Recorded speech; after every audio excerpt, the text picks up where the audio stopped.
السلام عليكم ورحمة الله وبركاته. عاجل ساعة محمد صلاح في حفلة جلوب سوكر تثير الجدل.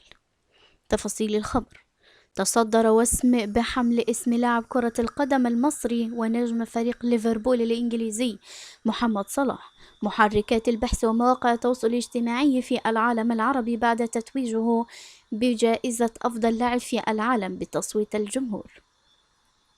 ومن هنا لفت صلاح الأنظار في حفل توزيع جوائز جلوب سوكر 2022 الذي نظمه مجلس دبي الرياضي الخميس الماضي بظهوره بساعة فاخرة وقيمة للغاية، فإن ساعة محمد صلاح حملت توقيع ماركة أودميرز بيجوت، وقد بلغ سعر ساعة محمد صلاح 665 ألف دولار أمريكي، أي ما يقرب ل1,662,500 جنيه مصري، مما أثار حالة من الدهشة بين متابعيه على السوشيال ميديا.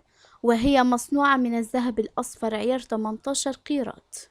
وقد أعرب أيضا صلاح عن سعادته بالتتويج بجائزة النجم المفضل للجماهير على منصة تيك توك.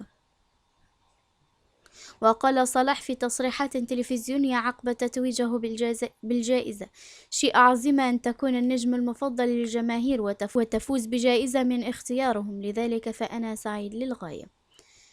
وقال أيضا بأن الأهم بالنسبة لي من التتويج بجائزة فردية أن يفوز فريقي في كل المباريات ونحقق الألقاب ونسعد جماهيرنا التي تستحق منا ذلك.